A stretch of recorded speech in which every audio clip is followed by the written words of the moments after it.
Bismillahirrahmanirrahim. Yang terhormat Dekan Fakultas Hukum Universitas Hasanuddin, yang kami hormati para anggota Dekan Fakultas Hukum Universitas Hasanuddin, yang kami hormati Guru Besar Fakultas Hukum Universitas Hasanuddin sekaligus penulis buku Hukum Administrasi Pemerintahan, yang kami hormati para pembedah buku Bupati Kabupaten Goa yang tentunya nanti akan segera bergabung, Direktur Politeknik Setiawan Makassar, yang kami hormati Ketua Panitia Disnatalis Fakultas Hukum Universitas Hasanuddin beserta seluruh jajarannya, yang kami hormati para dosen dan sivitas akademika Fakultas Hukum Universitas Hasanuddin, dan yang kami banggakan seluruh peserta bedah buku yang hadir pada kesempatan hari ini. Assalamualaikum warahmatullahi wabarakatuh. Waalaikumsalam warahmatullahi wabarakatuh.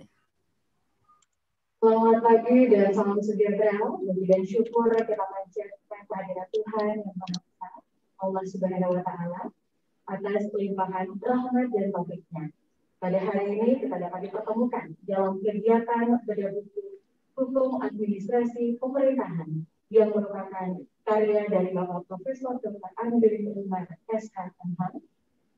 Dan kegiatan ini merupakan rangkaian kegiatan Disnatalis Fakultas Hukum Universitas Hasanuddin yang ke-69 dengan tema FHUH for Justice and Humanity. Hadirin sekalian, tepat hari ini merupakan momen spesial karena 3 Maret merupakan hari di mana Fakultas Hukum Universitas Hasanuddin resmi berdiri dan hari ini genap berusia 69 tahun. Tentunya kalau dengan doa, harapan, dan segudang prestasi serta penghargaan yang turut mengharumkan nama Fakultas Hukum baik di kancah nasional maupun internasional hingga saat ini. Dan hadirin sekalian, kegiatan ini dilaksanakan secara daring melalui live Zoom dan tentunya juga secara luring terbatas dengan tetap mematuhi protokol kesehatan.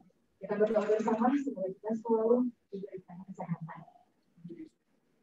Mengawali acara pada hari ini, mari kita mendengarkan bersama sambutan oleh Dekan Fakultas Hukum Universitas Hasanuddin kepada Ibu Profesor Dr. Faridah Fahimi, SHMH, dengan hormat disilakan. Baik, terima kasih. Bismillahirrahmanirrahim. Assalamualaikum warahmatullahi wabarakatuh. Waalaikumsalam warahmatullahi wabarakatuh. Salam sejahtera untuk kita semua. Alhamdulillahirabbil alamin. Wassalatu wassalamu ala asrafil anbiya'i wal mursalin wa ala alihi wasahbihi ajmain. Yang terhormat dan sama kita banggakan penulis buku kita yang mata pelajar Bapak Profesor Dr.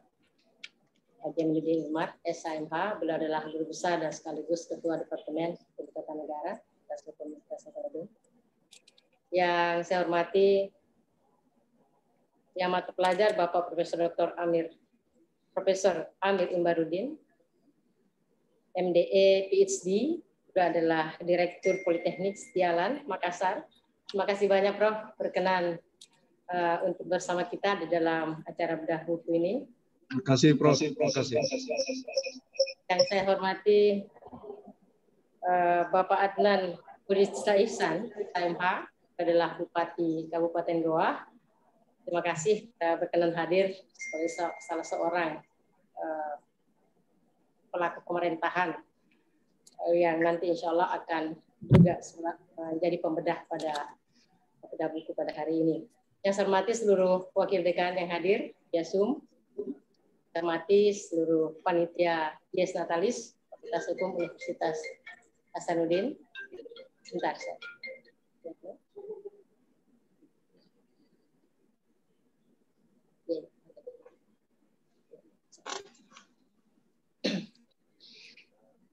Yang terhormat Ketua Panitia Dr. Andi Pamauri, SHMH, dan seluruh jajaran Panitia Dies Natalis, dan seluruh peserta bedah buku, juga tadi ada hadir pelajar Bapak Profesor Dr.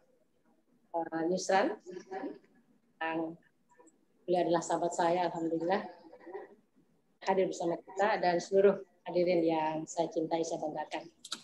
Alhamdulillah, pertama-tama puji syukur kita panjatkan kehadirat Allah SWT karena atas rahmat dan hidayahnya sehingga kita diberikan kesehatan dan kesempatan sama-sama hadir pada acara bedah buku dalam rangkaian Dies Natalis Hukum Universitas Hasanuddin yang ke-69.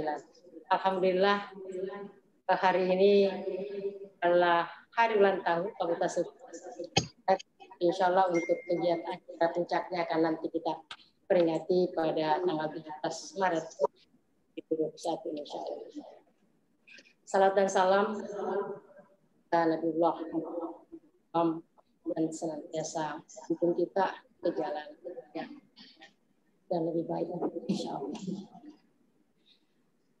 Sebuah jasi dan yang tinggi kepada seluruh dosen kita, khususnya yang mengajar Bapak Aminuddin Ilmar SIMH, karena di tengah pandemi COVID-19 yang ada juga hikmahnya beliau di rumah dan alhamdulillah bisa merampungkan buku. Saya kira bukan hanya satu buku ya Prof ya, dirampungkan pada masa pandemi dan kali ini kita akan bedah satu buku yang sangat penting khususnya untuk penyelenggaraan pemerintahan. Buku ini adalah buku hukum administrasi pemerintahan yang tentunya merupakan elaborasi ya penajaman terkait dengan Undang-Undang Nomor 30 2014 tentang administrasi pemerintahan. Saya kira buku ini sangat penting hanya untuk lingkungan kampus, akademisi, mahasiswa, tetapi khususnya untuk seluruh penyelenggara pemerintahan senantiasa dapat memahami bagaimana menjalankan satu pemerintahan berlandaskan pada asas prinsip-prinsip governance dan clean government. Ini sangat penting sekali dapat menyelenggarakan pemerintahan dengan baik dan tentunya selalu bersuara pada bagaimana menghadirkan suatu kesejahteraan untuk seluruh masyarakat yang selalu berpihak pada kepentingan masyarakat, bukan berpihak pada kepentingan dirinya sendiri dan keluarga atau koloninya. Ini sangat penting. Buku ini saya kira atas nama pimpinan Fakultas Hukum dan keluarga besar Fakultas Hukum Universitas Hasanuddin menyampaikan apresiasi dan penghargaan tinggi kepada Bapak Profesor Dr. Haji Aminuddin Ilmar SHMH yang di tengah kesibukan beliau yang luar biasa dan juga dapat merampungkan sebuah buku yang sangat penting untuk kita semua. Dan tentunya juga ini adalah rangkaian kegiatan Dies yang sebelumnya juga telah kita mulai pada saat awal melaunching atau kick off dari kegiatan Dies Natalis Fakultas Hukum Unhas ini, kita juga melakukan satu bedah buku dan insya Allah nanti pada kegiatan di minggu yang akan datang juga bedah buku dan juga insya Allah kita rencanakan kita hadirkan seminar nasional yang insya Allah kami akan menghadirkan seluruh petinggi hukum di negeri ini, insya Allah Bapak Menko Polhukam, Bapak Jaksa Agung, Ketua Mahkamah Agung, Ketua Mahkamah Konstitusi, Bapak Kapolri, ya, dan mudah-mudahan itulah semuanya akan hadir untuk berdiskusi bersama bagaimana menghadirkan satu penegakan hukum yang lebih adaptif dan humanis sebagai juga implementasi dari tujuan pendidikan tinggi hukum kita hari ini yang kita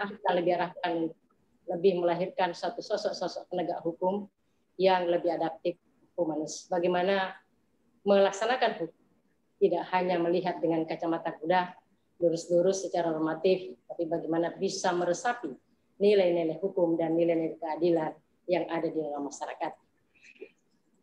Kalau tidak salah, tadi malam saya menonton di Metro TV seorang ibu-ibu ya yang harus dihukum karena mengupload satu kejadian ya kepala desanya dan kemudian harus dihukum dan harus dipenjara bersama dengan bayinya. Ini adalah problem-problem yang perlu kita pecahkan dalam penegakan hukum kita ke depan yang bisa lebih melihat mana implementasi hukum itu yang lebih adaptif dan humanis. Dan itulah kita tema kegiatan Dies Natalis Fakultas Hukum kali ini adalah bagaimana pendidikan tinggi hukum kita itu lebih adaptif dan humanis. Saya kira itu barangkali saya tidak perlu berpanjang lebar karena kita akan segera mendengarkan dan mengikuti ulasan dari bedah buku dari Bapak Profesor Dr. Haji Imar SHMH. Dan hari ini kita berbahagia, alhamdulillah, Fakultas Hukum Universitas Hasanuddin dalam usianya yang 69 tahun, kita bisa melihat kiprahnya luar biasa, mulai dari seluruh sivitas akademika, mahasiswa kita, dosen kita, alumni kita. Itu suatu kesatuan luar biasa setelah menghadirkan satu pendidikan tinggi hukum dan melaksanakan atau mengimplementasikan pendidikan tinggi hukum yang telah diraihnya atau diperolehnya dengan sangat alhamdulillah. Sangat bangga 69 tahun ini Fakultas Hukum Hasanuddin semakin berkiprah dan semakin dapat memberikan sumbangsi terbaik untuk kepentingan bangsa dan negara ini sebagaimana yang kita harapkan bersama. Sekira itu barangkali yang dapat saya sampaikan. Terima kasih sekali lagi kepada seluruh Bapak pembedah buku yang mata pelajar Bapak Profesor Amir Imbaruddin. Terima kasih banyak Prof. Dan kalau sudah bergabung Bapak Bupati Goa, kebanggaan kita juga salah seorang alumni kita yang terbaik yang alhamdulillah hari ini kembali memimpin Kabupaten Goa untuk periode kedua. Mudah-mudahan insya Allah semakin maju, semakin baik dan semakin mensejahterakan masyarakat Goa secara khusus dan insya Allah ke depan sebagai pemimpin ke depan yang secara lebih luas insya Allah. Dan terima kasih kepada Adinda Fajrul Rahman Jurdi, SHMH selaku moderator dan nanti akan memandu kegiatan ini. Terima kasih banyak Pak Bupati, ternyata sudah ada. Alhamdulillah, terima kasih banyak sudah bersama-sama. Sekaligus kita merayakan hari jadi Fakultas Hukum Unhas hari ini. Saya kira tadi kita lagi ada di ruangan Baruga dan setelah itu kami sebenarnya mau minta untuk kita sama-sama memotong kue ulang tahun di fakultas ini, tetapi tidak ada masalah, kehadiran kita semua luar biasa. Terima kasih sekali lagi dan dengan mengucapkan Bismillahirrahmanirrahim, bedah buku Hukum Administrasi Pemerintahan karya dari amat pelajar Bapak Dr. Aminuddin Imar SHMH dengan diskusi saya nyatakan dibuka. Demikian wabillahi taufiq wal hidayah. Assalamualaikum warahmatullahi wabarakatuh dan selamat pagi. Waalaikumsalam warahmatullahi wabarakatuh. Baik, hadirin sekalian, itu yang tadi sambutan dari Dekan Fakultas Hukum Universitas Hasanuddin. Terima kasih, Prof. Dan selanjutnya, marilah kita mendengarkan pengantar dari penulis buku Hukum Administrasi Pemerintahan, sekaligus beliau merupakan guru besar Fakultas Hukum Universitas Hasanuddin, kepada Bapak Profesor Dr. Aminuddin Imar SHMH. Dengan hormat disilakan. Bismillahirrahmanirrahim. Assalamualaikum warahmatullahi wabarakatuh. Selamat pagi, salam sejahtera untuk kita semua. Pertama-tama saya mengucapkan terima kasih yang sangat dalam terhadap pimpinan Fakultas Hukum Universitas Hasanuddin, Ibu Dekan, Profesor Dr. Farida Patitingi, SHM Hum, yang juga selama ini terus mendorong para dosen Fakultas Hukum untuk terus berkarya, dan saya kira itu ruang yang terbuka lebar yang diberikan oleh pimpinan fakultas, dan saya kira teman-teman semua sumber daya fakultas memanfaatkannya dengan baik. Nah, oleh karena itu juga saya berterima kasih pada para narasumber yang sempat hadir pada kesempatan ini dan bersedia untuk bersama-sama melihat sisi kepentingan dari buku ini dalam kerangka bagaimana sih melihat secara perspektif penyelenggaraan pemerintahan itu. Dan tentu dikaitkan dengan ketentuan Undang-Undang Nomor 30 Tahun 2014 tentang administrasi pemerintahan. Kepada Prof. Amir Imbaruddin, saya mengucapkan terima kasih, dan juga kepada Bapak Adnan Purista Ihsan, Yasin Limpo, Bupati Goa, juga saya mengucapkan terima kasih atas kesempatan ini, dan juga teman-teman panitia Dies Natalis Fakultas Hukum, serta senior saya yang bergabung di dalam bedah buku ini, ya, teman-teman sejawat, dan juga mengucapkan terima kasih. Ada 3 hal penting saya kira yang ingin saya sampaikan dengan kehadiran buku ini. Yang pertama bahwa hadirnya buku ini sebenarnya merupakan hasil kajian terhadap Undang-Undang Nomor 30 Tahun 2014 tentang administrasi pemerintahan. Dan tentu kita tahu banyak bahwa kehadiran undang-undang ini memang lama dipersiapkan, hampir kurang lebih 27 tahun baru bisa disahkan menjadi undang-undang karena adanya perbedaan, perdebatan yang menyangkut salah satu poin penting di undang-undang itu, yakni berkenaan dengan soal memasukkan konsep diskresi di dalam undang-undang itu. Nah, dengan melihat pada apa yang menjadi kepentingan dengan hadirnya Undang-Undang Nomor 30 Tahun 2014 itu, saya melihat bahwa sisi kepentingan yang selama ini kita ketahui bahwa pengaturan administrasi penyelenggaraan pemerintahan tentu memegang peran penting dari berbagai konsep yang telah kita terapkan selama ini. Sebagaimana tadi dikemukakan oleh Ibu Dekan bahwa dengan memasukkan prinsip tata kelola pemerintahan yang baik, good governance ke dalam sisi penyelenggaraan pemerintahan, tentu saja kita berharap bahwa penyelenggaraan pemerintahan itu bisa berjalan dengan baik dan tentu juga dengan benar. Karena menurut saya meskipun baik tapi belum tentu benar. Nah, tetapi kalau sudah benar pasti juga sudah baik begitu. Itu yang saya melihat pada sisi kepentingan sebenarnya bagaimana melihat tata kelola atau tata laksana penyelenggaraan administrasi pemerintahan kita.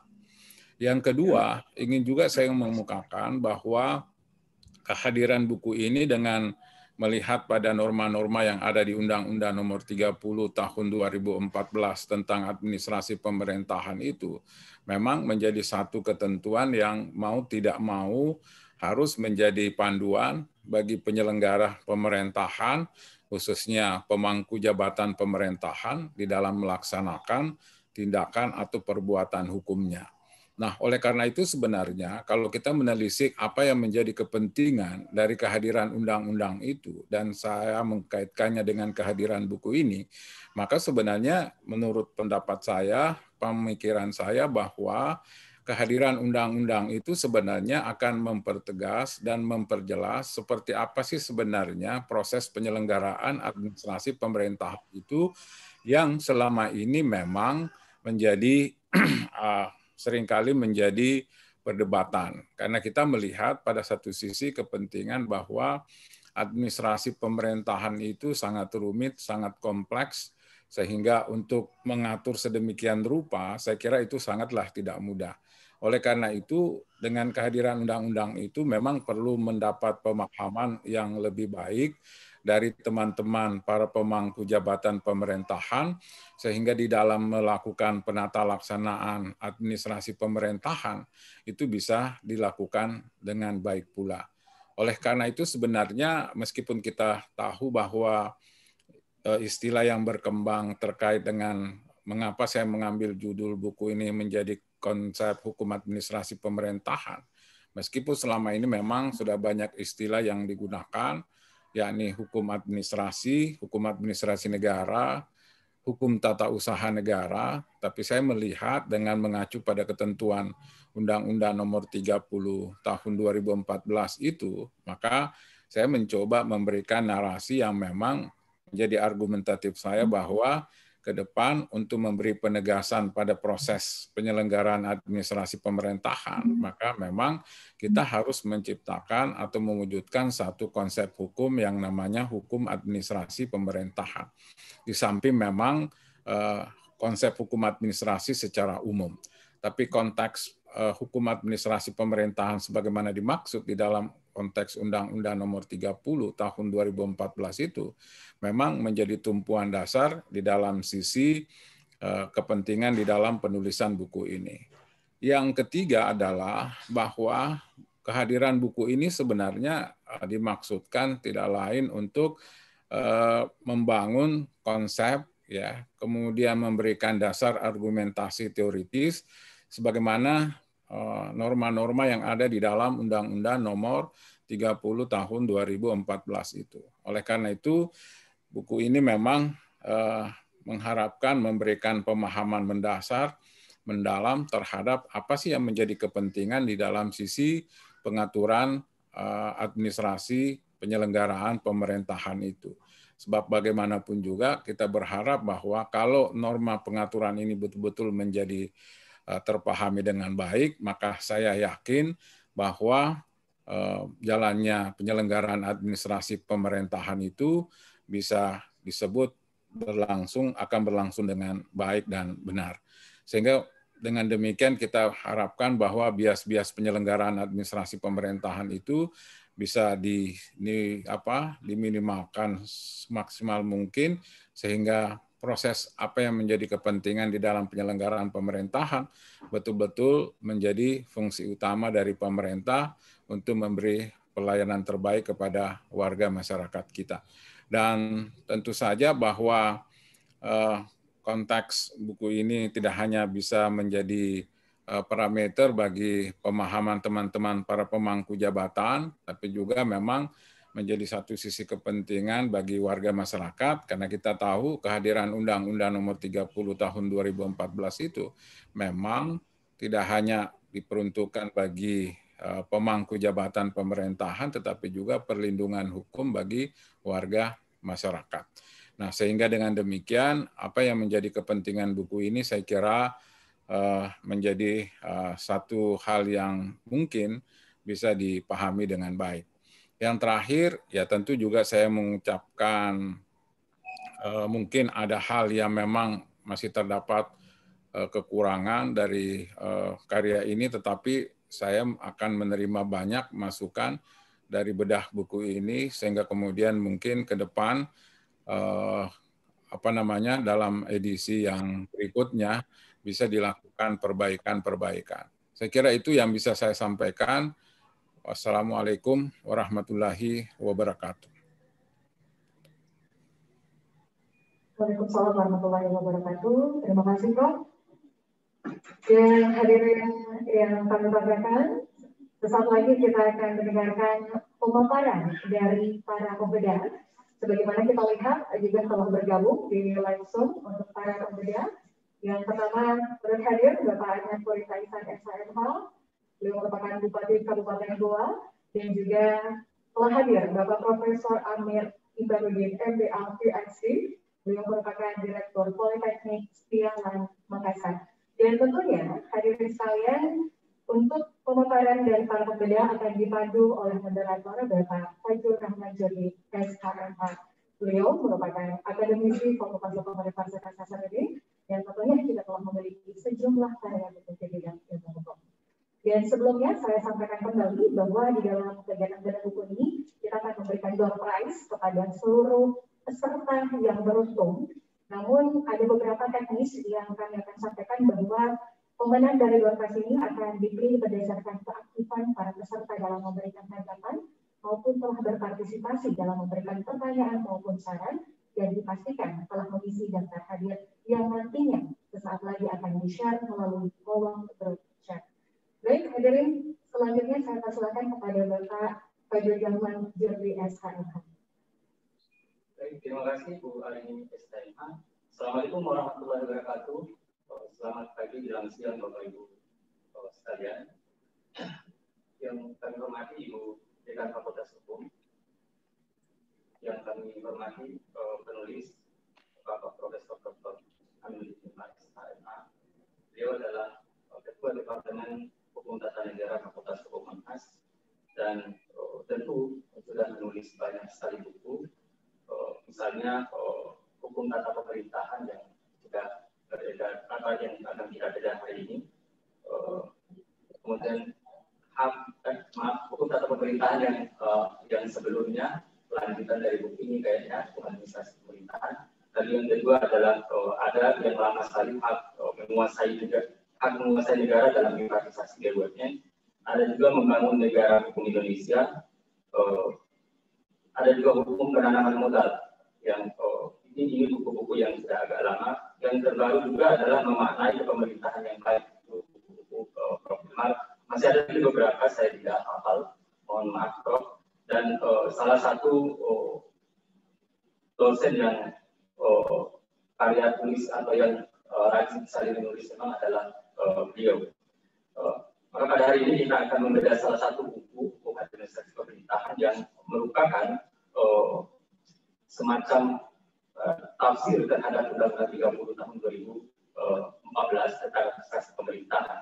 Buku ini lumayan tebal, kalau secara keseluruhan 306 halaman, itu ditambah dengan lampiran Undang-Undang 30 dan terdiri atas 10 bab. Bab 1 itu membahas tentang ruang lingkup hukum administrasi pemerintahan. Bab 2 landasan hukum administrasi pemerintahan, ini sekaligus kalau ada yang mau beli dan tertarik, teman-teman yang tertarik membeli. Yang ketiga itu bab 3 adalah hak dan kewajiban pejabat pemerintahan. Yang keempat kewenangan pemerintahan. Yang kelima diskresi pemerintahan. Yang keenam penyelenggaraan administrasi pemerintahan. Yang ketujuh prosedur administrasi pemerintahan. Yang kedelapan keputusan pemerintahan. Yang kesembilan upaya administrasi. Yang ke-10 bab 10 adalah sanksi administrasi. Nah, tentu juga Undang-Undang 30 ini kalau kita lihat sesuaikan misalnya dengan Undang-Undang 586 yang sudah diubah 2 kali itu, ada beberapa hal misalnya yang patut untuk diharmonisasi.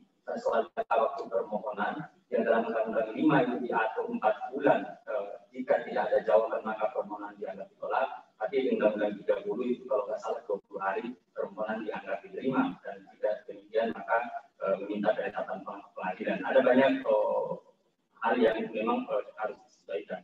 Nah, Bapak Ibu sekalian, ada 2 pembicara kita pembeda kita pada pagi hari ini. Yang pertama karena Pak Bupati kayaknya ada acara sebentar. Pertama adalah Bapak Tan Polita Ihsan Yassin-Limpo. Beliau adalah Bupati Goa, dan kebetulan juga Maret ini 9 Maret kalau nggak salah Pak Bupati ya, ulang tahun juga bersamaan dengan fakultas. Beliau juga sedang menyelesaikan program S3 di Fakultas Hukum Unhas, tinggal menunggu promosi penelitiannya tentang penelitian independen, dan sudah 2 tulisannya ke Fokus kalau nggak salah tentang itu, dan pernah ada makalah juga yang dipresentasikan tentang calon independen di dalam menghadapi pilkada tahun 2015, karena saat itu beliau yang membuka undang-undang dan dinasti politik itu kemudian menang, dan ini adalah salah satu prestasi yang beliau torehkan, dan itu memberi efek bagi para calon kepala daerah lain. Nah, yang kedua adalah pembicara kita, Prof. Amir Imbaruddin. Beliau adalah Direktur Sejalan. S1 S2 beliau di Australia. Luar biasa. Terima kasih Prof. sudah berkesempatan hadir. Tentu kita akan mendengarkan pemaparan dari kedua pembeda kita terkait dengan isi buku Prof. Hilmar ini. Tentu masukan dan catatan ini menjadi penting untuk perbaikan penulisan buku misalnya, atau catatan-catatan lain yang terkait dengan isi buku. Baik, kesempatan pertama mungkin Pak Bupati izin. Pak Bupati, ya silakan Pak Bupati. 15 menit ke depan Pak Bupati ada. Terima kasih Pak Moderator, Pak Fajrul yang saya hormati dan banggakan. Bismillahirrahmanirrahim. Assalamualaikum warahmatullahi wabarakatuh. Selamat pagi. Assalamualaikum warahmatullahi wabarakatuh. Kita semua. Hamdan wa syukran lillah, wala haula wala quwata illa billah. Allahumma salli ala sayyidina Muhammad wa ala ali sayyidina Muhammad. Rabbi shrah li sadri wa yassir li amri wahlul 'uqdatam min lisani yafqahu qawli. Jalali yasiran min ahli. Yang saya hormati dan banggakan dosen saya yang amat terpelajar, Ibu Dekan Fakultas Hukum Universitas Hasanuddin, Ibu Profesor Farida Patintinggi.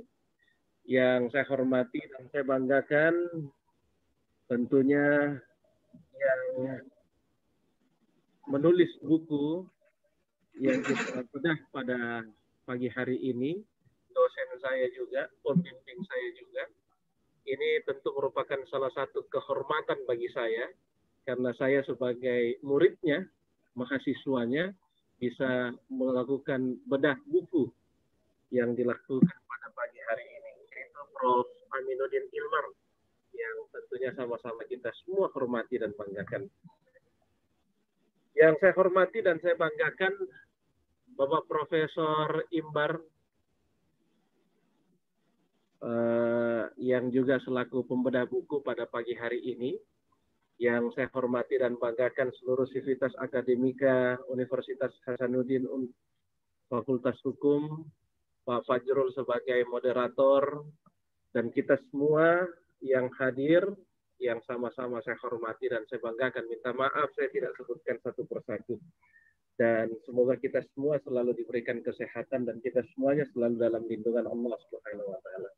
Alhamdulillah, puji syukur senantiasa kita panjatkan kehadirat Allah Subhanahu wa taala, karena dengan rahmat dan ridhonya lah sehingga kita sama-sama dapat hadir dalam rangka bedah buku Hukum Administrasi Pemerintahan yang tentu ditulis oleh Prof. Aminuddin Ilmar. Tak lupa kita kirimkan salawat dan salam kepada junjungan Nabi kita, Baginda Rasulullah Muhammad Sallallahu Alaihi Wasallam.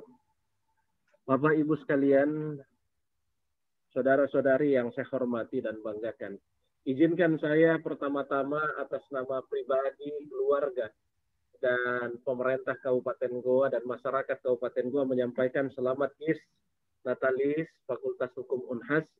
Semoga selalu memberikan karya-karya dan mencetak mahasiswa yang akan menjadi pemimpin daerah ini dan juga pemimpin bangsa ini di masa yang akan datang. Bapak Ibu sekalian yang saya banggakan, sebelum saya masuk pada pembedah buku, saya ingin menyampaikan bahwa saat ini landasan kita dalam menjalankan roda pemerintahan, kita memakai teori pentahelix.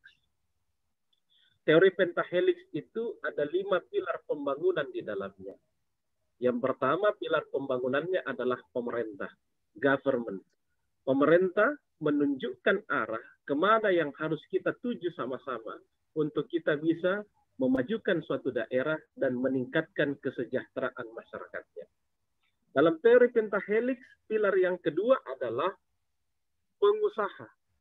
Pengusaha membantu pemerintah dalam menciptakan lapangan-lapangan pekerjaan untuk kita bisa menurunkan angka pengangguran dan angka kemiskinan yang ada di suatu daerah. Yang keempat, yang ketiga, pilar pembangunannya adalah komunitas. Komunitas merupakan penggerak utama dalam akselerasi ekonomi yang ada di suatu daerah. Pilar yang keempat adalah media. Media saat ini memiliki peran yang sangat penting dalam memajukan suatu daerah. Dan pilar yang kelima adalah akademisi. Akademisi memberikan ilmu pengetahuannya untuk bisa memberikan saran, masukan, bahkan rekomendasi kepada pemerintah agar pemerintahan itu berjalan sesuai dengan koridor yang ada, sesuai dengan ketentuan yang ada. Nah, salah satu sumbangsi yang diberikan akademisi dalam sebuah teori pentahelix itu adalah buku yang ditulis oleh Prof. Aminuddin Ilmar pada pagi hari ini, yang kita bedah pada hari ini. Hukum administrasi pemerintahan adalah ini akan menjadi sebuah landasan dalam setiap kepala daerah mengambil sebuah kebijakan yang ada di daerahnya masing-masing. Dan saya berharap buku ini menjadi sebuah acuan di dalam menjalankan roda pemerintahan yang ada, baik di Kabupaten Goa, Sulawesi Selatan, bahkan di Indonesia. Prof. Ilmar yang saya hormati dan banggakan, saya fokus pada bab kelima, berkaitan dengan diskresi pemerintahan. Kenapa saya fokus di bab 5, berkaitan dengan diskresi pemerintahan? Karena biasanya diskresi pemerintahan ini bisa salah tafsir, dan tafsirannya orang berkaitan dengan diskresi ini kadang berbeda-beda. Dalam Undang-Undang Nomor 30 Tahun 2014 tentang Administrasi Pemerintahan, salah satu pasalnya yang tadi disebutkan oleh Prof. Ilmar, adanya pasal yang sangat seksi di dalamnya, yaitu pasal diskresi. Nah, terkadang tafsiran orang, baik itu pemerintahan, pejabat, maupun aparat penegak hukum berkaitan dengan diskresi, kadang kita tidak tuntas dalam mengartikan sebuah diskresi itu. Bahkan penyalahgunaan kewenangan oleh pejabat bisa dipidanakan. Karena kesalahan administrasi itu juga ujungnya bisa dikatakan pidana. Bahkan kesalahan bahkan korupsi itu bukan hanya mengambil uang, tetapi kesalahan administrasi yang mampu membuat sebuah kerugian negara itu juga dikatakan pidana.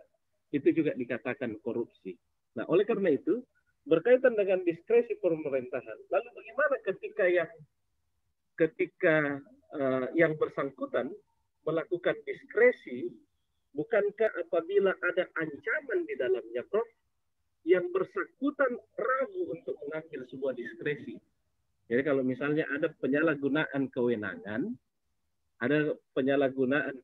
yang dilakukan oleh pejabat, lalu kemudian dia ingin mengambil diskresi, tetapi karena dia sudah tahu bahwa akan ada pidana di dalamnya, dia akan ragu mengambil itu dan tidak jadi dia melakukan diskresi itu. Nah, kira-kira bagaimana penjelasannya khusus untuk diskresi pemerintahan ini?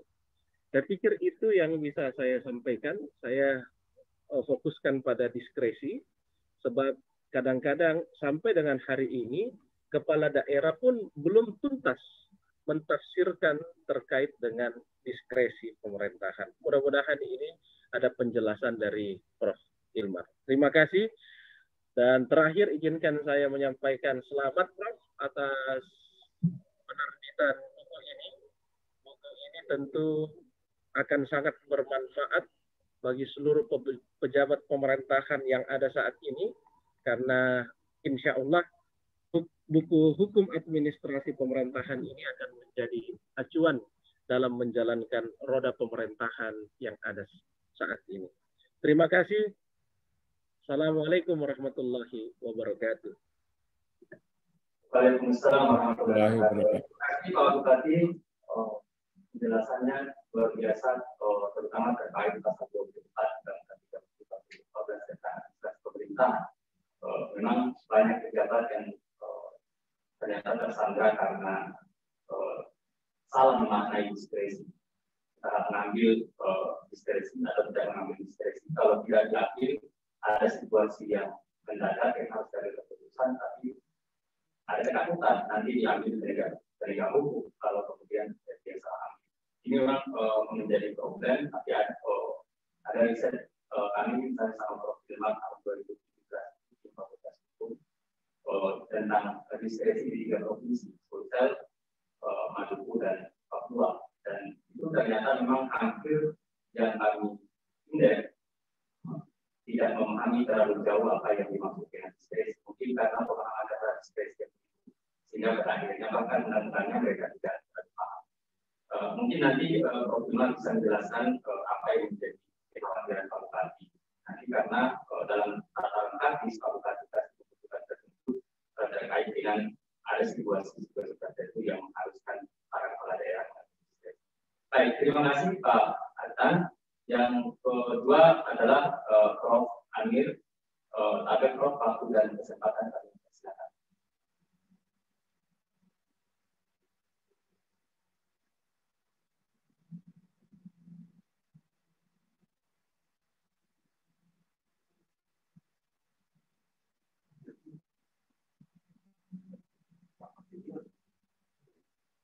Ada Prof, nggak kedengaran suaranya Prof.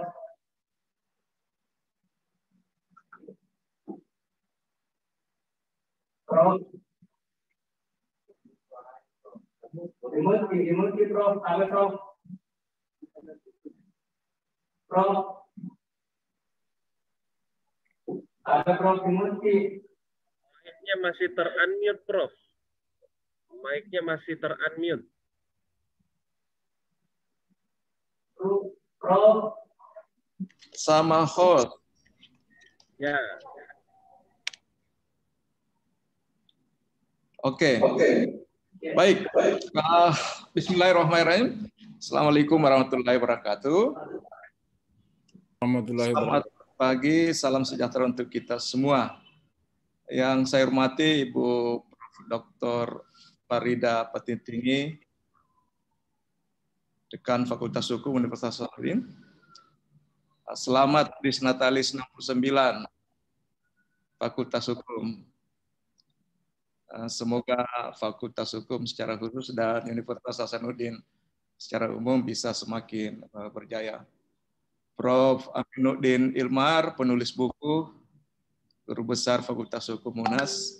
Selamat Prof. Ini lama tidak bersua ini. Pak Adnan, ya, Bupati Goa, saya kira belum terlambat saya juga mengucapkan selamat membawa Goa semakin maju di periode kedua ini, Pak Bupati. Terima kasih, Prof. Mohon dukungan Pak selalu. Bapak, Ibu Guru Besar, dosen, mahasiswa, alumni, Sivitas Akademika, dan semua peserta bedah buku hari ini, tentu saja panitia bedah buku yang saya hormati, terima kasih. Ini penghormatan bagi saya diberi kesempatan membedah buku ini karena terus terang saya sedikit pun tidak punya latar belakang hukum. Ya. Jadi ini penghormatan yang sangat tinggi bagi saya. Tentu saja kita panjatkan puji dan syukur kepada Allah Subhanahu wa Ta'ala karena kita diberi kesehatan dan kesempatan untuk mengikuti bedah buku ini. Selamat kepada Prof. Aminuddin Ilmar, ya. Saya tahu sangat sibuk, tetapi di tengah-tengah kesibukan dan di tengah-tengah pandemi ini masih tetap produktif menghasilkan karya akademik seperti ini. Kehadiran buku ini bagi saya sangat penting. Saya sepakat dengan Bupati Goa tadi bahwa banyak sekali dari buku ini yang bisa menjadi dasar bagi penyelenggara negara dalam melaksanakan tugas-tugasnya. Momentumnya juga saya kira sangat tepat. Setelah kita 10-20 tahun terakhir berwacana mengenai good governance, ya, good government secara konseptual teoritis, tetapi secara praktis bagaimana mewujudkannya belum banyak yang membahasnya. Saya kira buku ini antara lain memberikan pedoman, meng-guide kita bagaimana mewujudkan good government, good governance untuk konteks Indonesia paling tidak. Ya. Implementasikan saja Undang-Undang 30 tahun 2016 ini secara konsisten, ya, dan itu kita bisa raih. Juga setelah kurang lebih 6 tahun, jadi prosesnya tadi baru 10 tahunan untuk akhirnya disahkan, tetapi setelah 6 tahun disahkan, belum banyak juga kita dengar undang-undang ini dijadikan rujukan di dalam ruang-ruang sidang dibandingkan misalnya undang-undang ITE dan bahkan di kalangan kita aparatur sipil negara pun sangat jarang undang-undang ini dijadikan wacana, nyaris dilupakan. Jadi bisa jadi karena kalangan aparatur sipil negara belum memahami secara baik apa sebenarnya yang diatur oleh undang-undang ini. Oleh karena itu, menurut saya, kehadiran buku ini sekali lagi akan memberi pemahaman kepada masyarakat umum, ya, tentu saja khususnya kepada penyelenggara negara, aparatur sipil negara mengenai banyak hal yang diatur atau yang diinginkan oleh undang-undang ini. Seperti di halaman 7 dijelaskan bahwa Undang-Undang 30 2016 ini untuk menciptakan tertib penyelenggaraan administrasi negara, administrasi pemerintahan, menciptakan kepastian hukum dan seterusnya. Nah, beberapa hal yang saya kira bisa mencerahkan bagi aparatur negara yang disinggung dalam buku ini. Pertama mengenai wewenang, hak dan kewajiban. Ya, ini menurut saya pemangku jabatan atau pejabat, ya, perlu memang memahami betul, ya, yang mana wewenang, yang mana hak, yang mana kewajiban. Ya, karena di antara kita, ya, mungkin secara wacana kita bisa tahu ini wewenang saya, ya, tapi secara hukum administrasi pemerintahan apakah itu betul? Juga di buku itu yang banyak juga terjadi menurut saya bagaimana memudahkan atau ketidakmampuan kadang-kadang pejabat negara membedakan dia sebagai pribadi atau dia sebagai pemangku jabatan atau pejabat. Sehingga bisa jadi penyalahgunaan hak sebagai pemangku jabatan ini karena ketidakmampuan memisahkan diri ya, antara dia sebagai pejabat dan dia sebagai pribadi. Banyak yang sepertinya menyatu gitu ya. Saya pribadi ya sebagai pejabat ya sama aja. Padahal di undang-undang itu, di buku itu dijelaskan itu hal yang berbeda.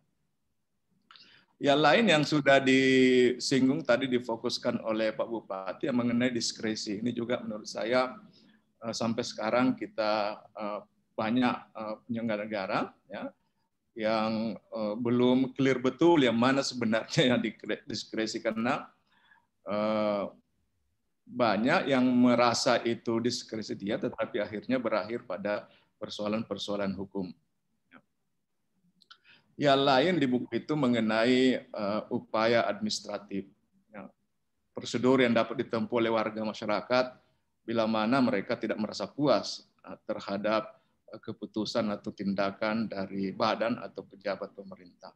Ini juga dalam prakteknya belum banyak masyarakat kita yang merasa dirugikan oleh keputusan pejabat lalu mengambil upaya-upaya administratif ini. Nah, yang lain hubungannya dengan itu tadi adalah di buku itu juga disinggung mengenai sanksi, dan di sana ada sanksi administratif. Administratif mulai dari ringan sampai berat. Ya. Ini juga dalam praktek sehari-hari pemerintahan kita belum pernah sering mendengar adanya sanksi-sanksi yang diberikan kepada penyelenggara negara karena keputusan yang diambil. Jadi sekali lagi banyak hal yang sangat berhubungan langsung dengan bagaimana kita menyelenggarakan pemerintah, bagaimana pejabat seharusnya bersikap ya dalam menjalankan amanah yang diemban itu, yang sangat bagus bisa dijelaskan dalam buku ini. Nah, beberapa saran saya kira rekomendasi saya untuk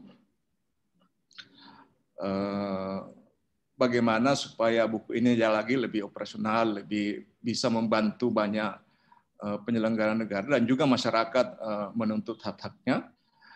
Ya, berdasarkan pengalaman saya sebagai orang yang tidak punya latar belakang hukum, ya, masih banyak yang di buku ini yang menggunakan bahasa seperti bahasa yang ada di undang-undang itu. Kita tahu, saya sendiri pengalaman saya itu sangat sulit kadang-kadang memaknai bahasa dalam undang-undang. Kalau kita buka undang-undang selalu ada penjelasan.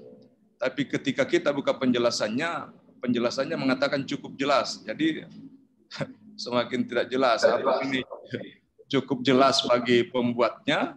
Yang saya juga khawatir, memang apakah juga pembuatnya itu merasa cukup jelas bagi mereka? Tetapi dalam banyak hal tidak cukup jelas bagi kita pembacanya. Sehingga saya berharap ya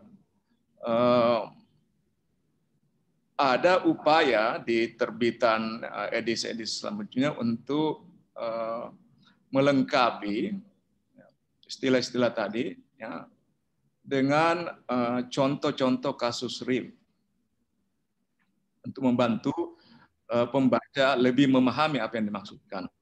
Yang mana itu wewenang, yang mana itu tanggung jawab. Ya, dengan kasus-kasus real yang ada di pemerintahan. Ya. Saya kira penulisnya ini cukup punya pengalaman banyak ya, untuk melengkapi dengan contoh-contoh itu. Sama tadi ketika bicara dengan yang mana sebagai pribadi, yang mana misalnya Dani Pamanto sebagai wali kota, yang mana dia sebagai pribadi, ya, atau Nurdin Abdullah sebagai pribadi dan sebagai pemangku jabatan gubernur, saya kira itu sangat bagus kalau bisa diberi contoh-contoh real. Sama dengan diskresi tadi, yang mana diskresi, yang mana bukan diskresi. Karena kita lihat, kita dengar banyak kasus-kasus pejabat, ya termasuk dalamnya bisa mungkin diambil sebagai contoh, ya yang mengambil kebijakan dengan alasan diskresi, tetapi ujung-ujungnya malah dianggap sebagai penyalahgunaan wewenang. Ya, tadi disinggung oleh Pak Bupati, ya, sehingga akhirnya orang takut ngambil diskresi. Jadi pengalaman kasus yang terjadi mungkin dari pertimbangan aspek hukum menurut penulis itu bukan penyalahgunaan wewenang, tapi itu diskresi. Tetapi kenapa lalu dia dibawa ke ranah penyalahgunaan wewenang, sehingga dengan contoh-contoh yang diberikan saya kira itu akan memudahkan lagi pemahaman dari pembaca mengenai banyak hal. Sama tadi, pelanggaran pemangku jabatan yang seharusnya hanya diberikan sanksi administrasi, tetapi malah diberikan sanksi pidana. Ya. Bagi kita yang bukan orang hukum, kita anggap itu sudah betul. Ya. Tetapi dari pandangan teman-teman yang berlatar belakang hukum, bisa saja apa yang diputuskan selama ini, yaitu menurut pandangan teman-teman itu tidak seharusnya seperti itu. Ya. Saya kira itu beberapa hal. Ya, sekali lagi selamat Prof. Ilmar ya, sudah menghasilkan karya baru lagi di dunia akademik. Terima kasih Pak Moderator. Terima kasih Prof. Luar biasa, Prof sudah membahas soal pidana wewenang dan juga dibahas dalam buku ini, soal diskresi yang dibahas di halaman 108 pada 131 misalnya, karena di dalam undang-undang pemerintahan itu ada 3 istilah yang memang harus bisa dibedakan, mana yang dimaksud dengan pidana wewenang, mana yang dimaksud dengan melampaui wewenang, dan mana yang disebut dengan berbuat sewenang-wenang. Pada atas mana ketiga tindakan ini dapat dilakukan dan tidak dapat dilakukan, ini memang anomali bagi sebagian penyelenggara pemerintahan. Menarik bukunya Prof. Ilmar ini di halaman 9 juga misalnya dikatakan di dalam perpustakaan hukum administrasi pemerintahan dibedakan secara terminologis konsep governance dan governance, di mana konsep governance ini dipahami sebagai proses, kata Prof. Lalu yang kedua, kalau konsep governance itu dipahami sebagai mengandung pengertian seolah hanya politisi dan pemerintah saja yang dapat mengatur dan melakukan sesuatu serta memberikan pelayanan bagi pemerintah. Ada perbedaan, beliau membedakan dua hal ini, dan tentu di dalam pembahasan kita belum membaca semua isi buku ini, tentu membahas dua hal. Baik Bapak Ibu sekalian, kita akan membuka penanya 3 penanya. Mudah-mudahan para penanya tidak menjadi cara selanjutnya.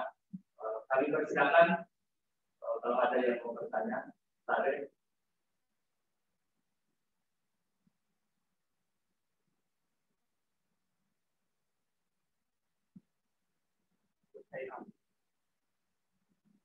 Pak Zainal, silakan Bapak perkenalkan diri, dari mana Pak? Silakan Pak Zainal.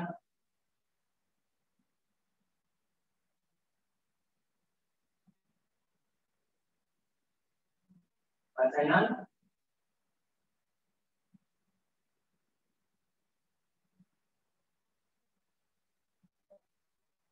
Halo Pak Zainal.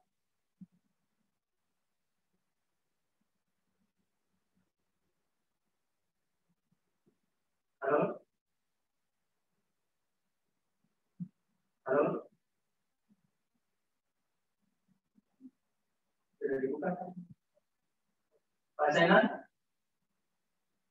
Oke, baik. Kita kalau ada yang lain dulu. Sebelum Pak Zainal.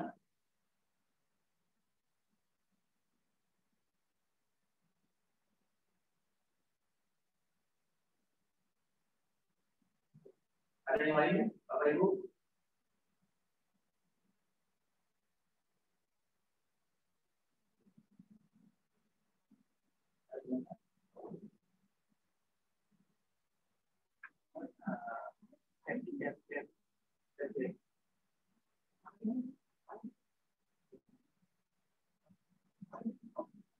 Oh, ada Pak Ayu, ada Pak.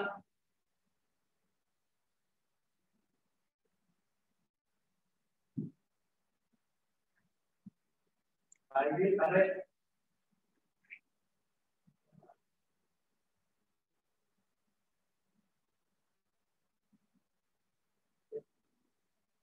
Open mic.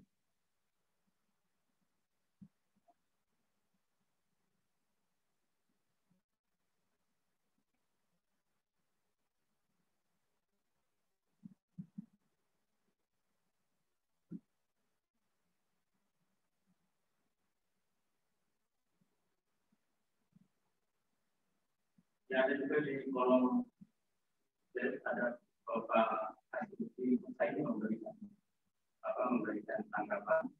Terima kasih. Mungkin ada yang mau masuk? Prof. Misran, siapa tahu mau masuk, Prof?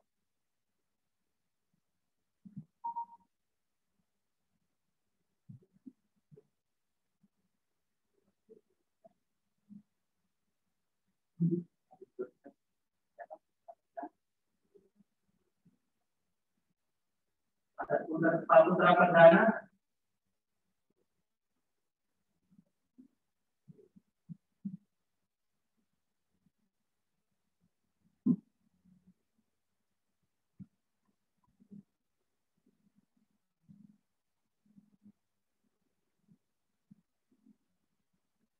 ID.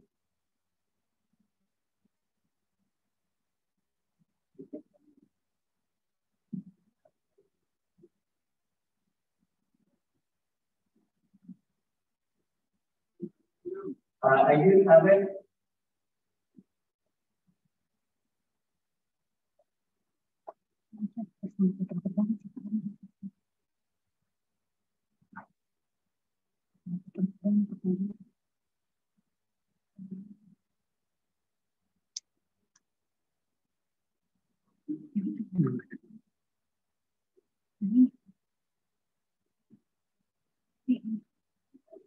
pertanyaan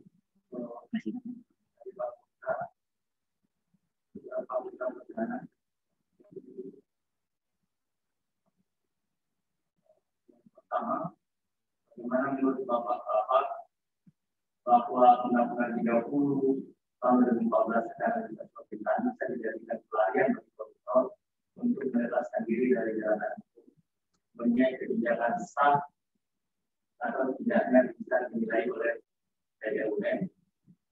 Kasus hakim TDUN yang disuap oleh majelis itu. Kedua adalah apakah perlu dilakukan upaya pembuatan fungsi TDUN seiring dengan luasnya kompetensi dan produk TDUN secara langsung undang-undang pemerintahan. Juga apakah perluasan kewenangan itu akan memperkuat atau menerima fungsi TDUN sebagai pengawas? Ini adalah pertanyaan.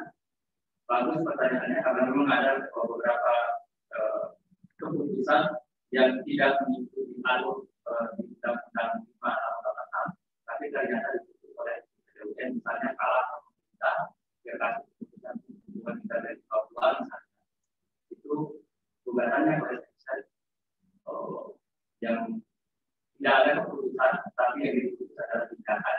Jadi tindakan itu ada di Undang-Undang 30, tapi dari sisi keputusan hanya ada di Undang-Undang 5.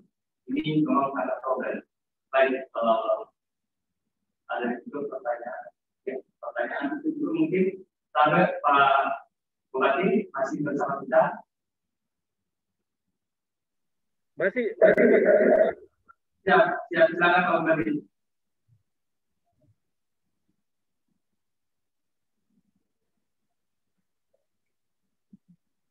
Tadi kedengarannya agak kurang jelas, moderator.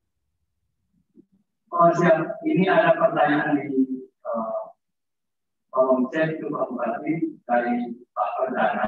Dia bertanya tentang Undang-Undang 30 tahun 2014 itu dia bilang bisa dijadikan pelarian bagi koruptor untuk terlepas dari jeratan hukum karena kebijakan sah atau tidaknya itu kata dia dinilai di PT UN. Jadi kan yang dinilai itu adalah surat keputusannya karena surat keputusan itu adalah kompetensi absolut dari hakim PT UN. Ini dia kaitkan dengan suap hakim PT UN yang dilakukan oleh OCK Linggis dulu. Pertanyaan yang kedua Pak Bupati adalah soal perluasan kompetensi. Memang agak teknis ini karena mungkin ada pengalaman Pak Bupati, perluasan kompetensi penguatan fungsi pengadilan TUN karena sekarang terjadi banyak kasus-kasus yang ternyata bukan hanya keputusan yang diadili PT UN, tapi juga tindakan. Sementara hukum acara PT UN itu hanya mengatur keputusan yang boleh diadili, tapi juga sebagian besar terlihat belakangan ini dia juga mengambil tindakan. Nah, mungkin ada pengalamannya Pak Bupati terkait dengan ini. Kita jawab saja sesuai dengan pengalaman yang dialami. Ada Pak Bupati. Terima kasih. Dan terima kasih juga untuk pertanyaannya. Seperti yang saya singgung di awal tadi, bahwa Undang-Undang Nomor 30 tersebut itu ada pasal yang sangat seksi. Pasal yang seksi di dalamnya adalah diskresi. Nah, tafsir kita terkait dengan diskresi itu kadang berbeda-beda, itulah yang kadang berujung pada persoalan pidana. Nah, terkadang penyalahgunaan kewenangan yang dilakukan oleh pejabat itu bisa dipidanakan. Nah, disitulah pentingnya diskresi, karena diskresi itu kan tujuannya sebenarnya baik, gitu kan?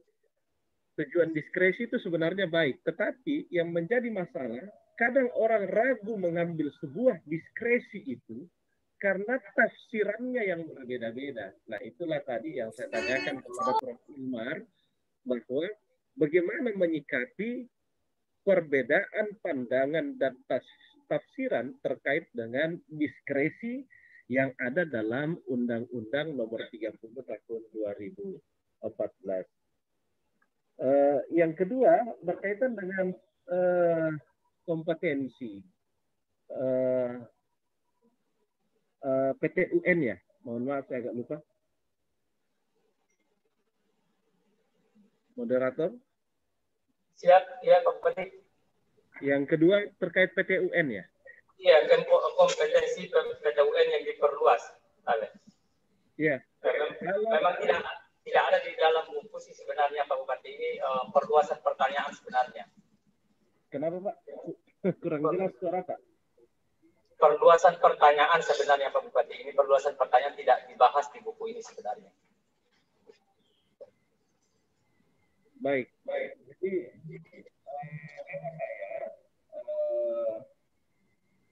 saya kurang paham betul dengan pertanyaannya ya. Jadi mungkin bisa dijawab oleh Prof. Ilmar. Baik. Masih ada Pak Bupati? Ya, baik. Masih ada? Masih ada mau ditambahkan? Cek itu orang Masih ada yang mau ditambahkan Pak Bupati? Cukup. Oh, baik. Terima kasih. Langsung ke Prof. Amir. Ada Prof.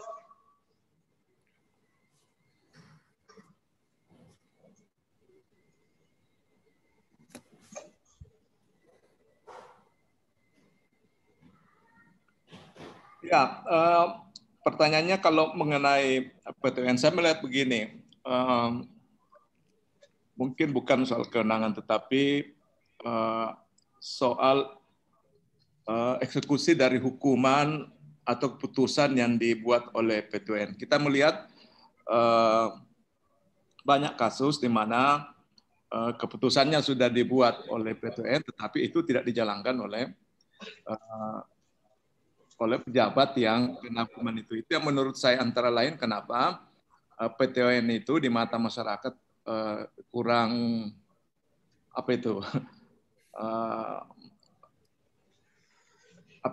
kurang terpercaya lah, tentu, sehingga orang cenderung untuk membawa ke pengadilan umum dibanding kepada pengadilan tata usaha negara, padahal mungkin kasusnya ke pengadilan tata usaha.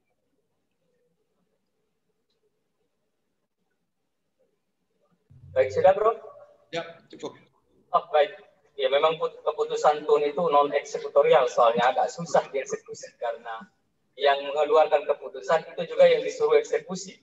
Jadi banyak kasus sudah diputuskan tapi tidak dikembalikan ke posisi semula. Karena misalnya bagaimana kalau dia batal? Bagaimana kalau dia dibatalkan? Bagaimana itu kan konsep-konsep yang memang agak perlu dipertajam. Nah, baik, ada Pak Aidir, ada Pak, mohon dibuka speakernya beliau.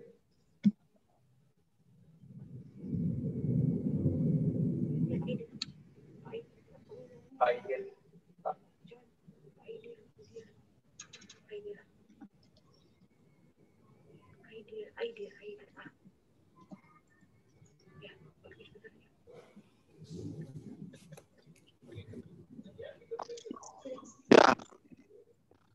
Oke, sudah tahu Pak Aidil, sudah dibuka ininya.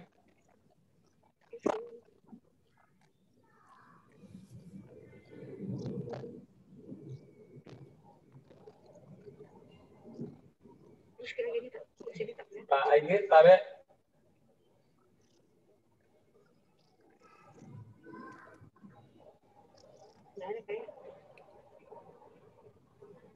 Oke, tampilkan lagi dulu yang tadi. Halo, halo. Ya, Ya. Pak, Saya ya, tidak jadi bertanya ya. Oh iya. Ya, Selamat Pak, saja untuk Prof. Ilmar. Prof. Selamat, Prof. Terima kasih Pak Dr. Aidir, senior saya. Suaranya soalnya saya agak sedikit ini. Ya, agak. Gak tahu kenapa ini agak terganggu di sini. Hujan keras juga. Bingung. Siap, Pak. Baik, terima kasih, Pak. Ada.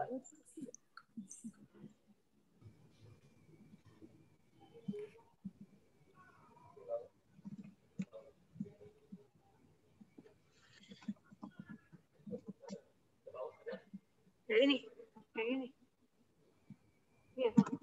Ya, dari Bapak Dr. Ilham Agang. Assalamualaikum, Prof. Saya Dr. Ilham Agang dari Fakultas Hukum Universitas Borneo Tarakan. Selamat dan sukses buat Prof. Nah, pertanyaannya adalah mohon pencerahannya Prof terkait kebijakan diskresi kepala daerah terkait penghentian kebijakan kepala daerah lama oleh kepala daerah baru. Bagaimana cara menyikapinya? Mohon pencerahannya, Prof. Baik, terima kasih. Nanti Prof. Ilmar mungkin menjawab secara keseluruhan. Ini pertanyaan ditujukan ke Prof. Ilmar atau ke pembicara Pak Ilham? Ke Prof. Ilmar kayaknya. Baik, Prof. Ilmar? Ya. Ya, tahu. Sekalian jawab yang tadi, Prof. Yang sebelumnya. Ya. Baik, terima kasih. Wassalamualaikum warahmatullahi wabarakatuh. Menjawab juga tadi dari tanggapan Pak Bupati dan Prof. Amirin Barudin, saya kira kalau kita berbicara dalam konteks memang ini ada perbedaan hal yang memang diatur di dalam Undang-Undang Nomor 30 Tahun 2014 itu, di mana ini dulu yang memang diperdebatkan mengenai diskresi, karena diskresi itu sebenarnya adalah masuk dalam kategori asas-asas penyelenggaraan pemerintahan sebenarnya ya, di dalam konsep hukum administrasi. Jadi diskresi ini sebenarnya adalah dasar untuk melakukan suatu tindakan perbuatan sama dengan wewenang atau kewenangan, bahwa tidak ada suatu tindakan perbuatan yang dilakukan oleh pemangku jabatan atau pejabat pemerintahan tanpa didasarkan pada kewenangan yang sah. Nah, kewenangan yang sah itu sebagaimana diatur di ketentuan Undang-Undang Nomor 30 2014 itu, pertama berdasarkan pada peraturan perundang-undangan dan juga pada asas-asas umum pemerintahan yang baik. Nah, dan juga tentu didasarkan pada diskresi. Nah, diskresi ini memang dasar untuk melakukan suatu tindakan perbuatan, manakala kalau tidak dilakukan diskresi itu, maka dia akan menimbulkan yang namanya stagnasi penyelenggaraan pemerintahan. Artinya penyelenggaraan pemerintahan itu bisa bukan hanya berhenti, tapi memang menimbulkan masalah. Nah, ini yang memang menjadi kepentingan saya kira untuk lebih mendalami, karena teman-teman APH itu, aparat penegak hukum, tidak bisa membedakan mana kategori diskresi, mana kategori yang memang harus dijalankan berdasarkan pada kewenangan yang sah menurut ketentuan peraturan perundang-undangan. Nah, kita berharap bahwa karena tidak semua peristiwa hukum yang terjadi di masyarakat itu semuanya diatur di dalam ketentuan peraturan perundang-undangan. Nah, oleh karena itu seringkali ada peristiwa hukum yang terjadi, tapi kemudian pemerintah tidak melakukan tindakan perbuatan, oleh karena aturannya tidak jelas untuk itu, artinya samar-samar. Nah, disitulah dibutuhkan yang namanya diskresi. Jadi diskresi itu sebenarnya adalah dasar untuk melakukan suatu tindakan. Karena aturannya samar-samar atau sama sekali memang tidak ada aturannya, tapi kemudian pemangku jabatan pemerintahan wajib untuk melakukan tindakan perbuatan itu, sebab kalau tidak, dia akan menimbulkan akibat hukum yang meluas.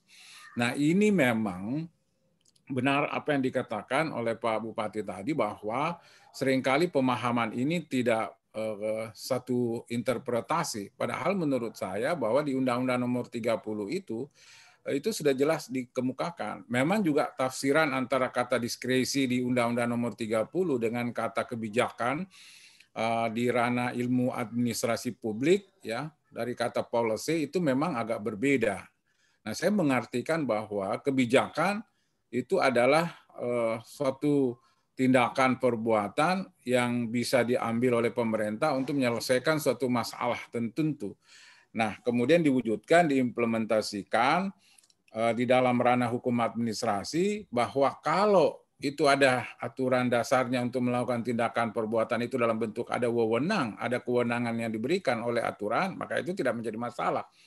Tapi manakala penyelesaian masalah itu tidak ditemukan aturannya yang tegas dan jelas, artinya samar-samar, maka di situ dibutuhkan yang namanya diskresi. Artinya diskresi itu adalah dasar untuk melakukan suatu tindakan perbuatan dengan pertama apakah dengan melakukan menafsirkan aturan yang samar-samar itu, atau sama sekali memang berdasarkan pada dulmatik haidnya, pada tujuan yang ingin dicapai.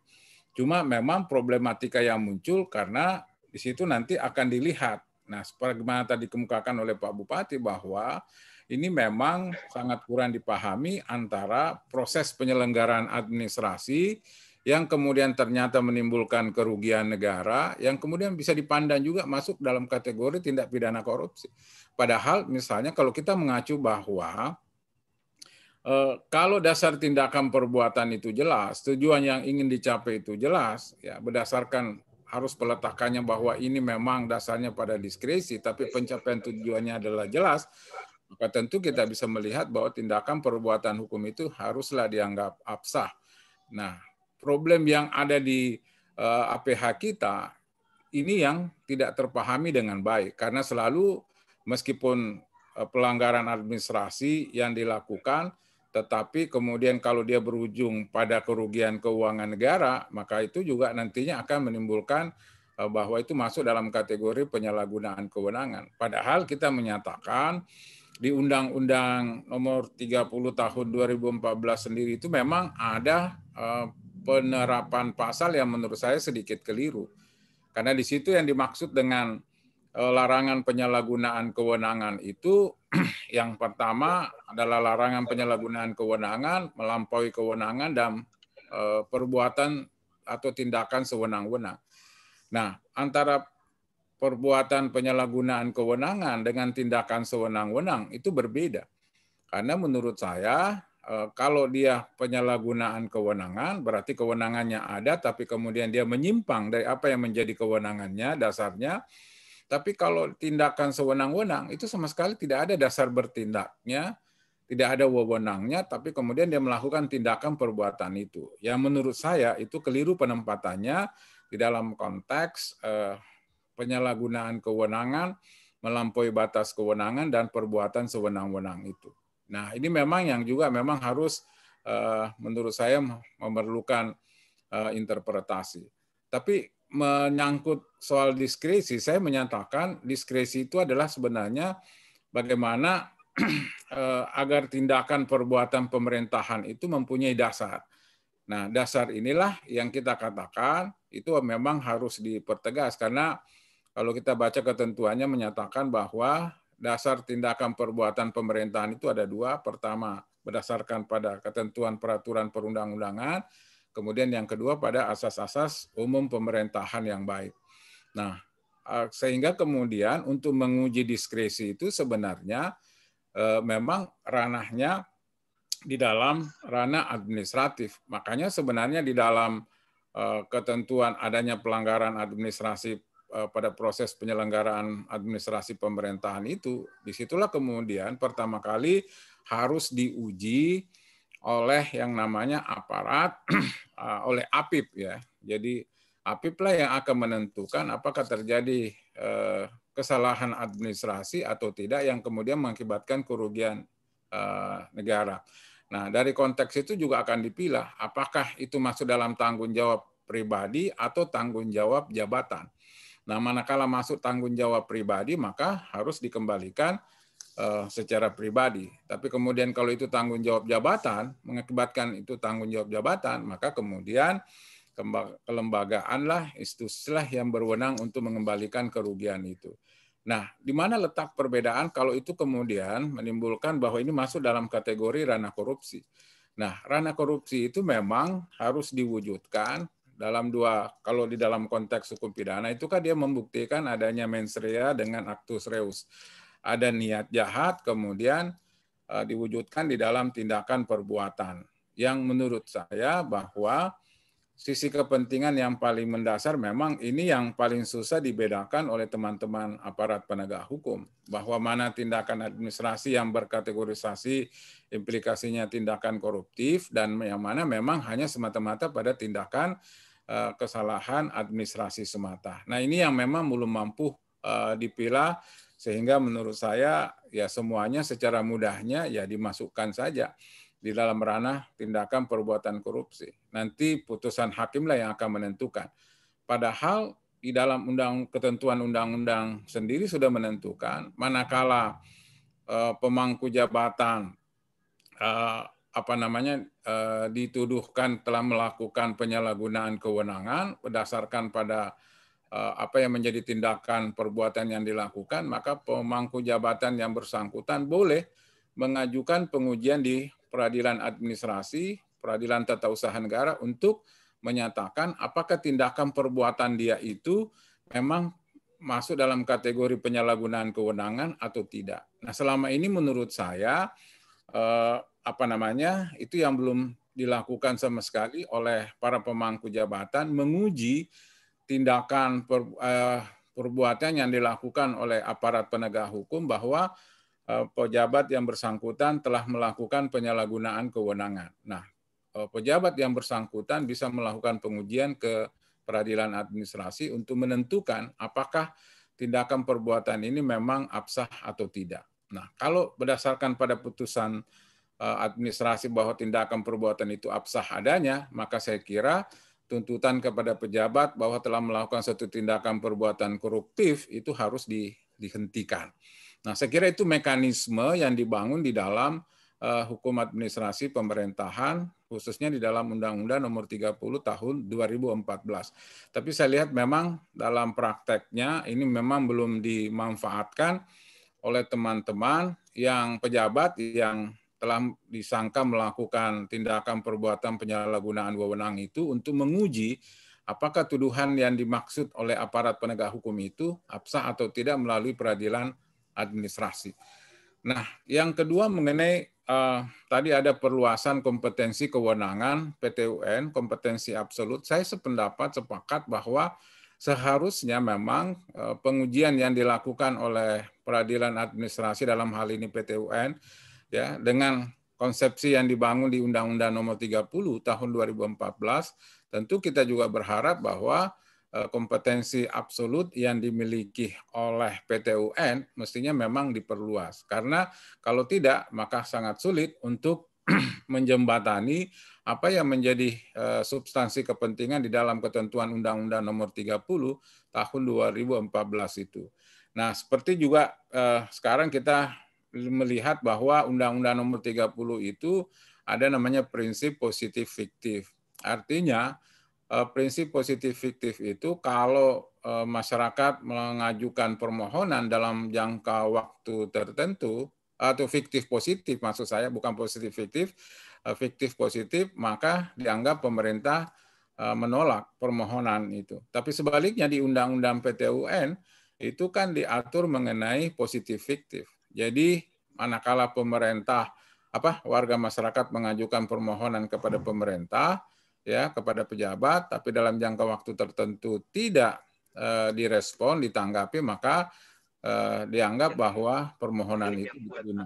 Nah, ini memang juga yang memerlukan pemahaman, pengertian bahwa dalam konteks kasus yang berbeda, sesuai dengan syarat-syarat permohonan itu juga akan menimbulkan dua konsekuensi. Apakah dia positif fiktif ataukah dia fiktif positif di dalam pengambilan keputusan pemerintahan. Saya kira itu Pak Fajrul, tanggapan saya. Terima kasih. Assalamualaikum warahmatullahi wabarakatuh. Terima kasih Prof. Luar biasa penjelasannya Prof. Karena Pak Bupati kayaknya ada kegiatannya, memang sebelumnya beliau sudah sampaikan. Mungkin ada yang mau disampaikan sebelum meninggalkan room, Pak Bupati, silakan. Sudah live ya? Oh baik. Memang beliau dari awal sudah menyampaikan tidak bisa full. Masih ada? Sudah? Masih ada? Aman. Pak Bupati, sebelum meninggalkan Zoom, ada yang mau disampaikan? Oh, baik, mungkin beliau sudah tidak di tempat. Baik, Bapak Ibu sekalian, masih ada sisa satu pertanyaan, pertanyaan terakhir dari Pak Wahyu Nugroho. Izin bertanya, Prof.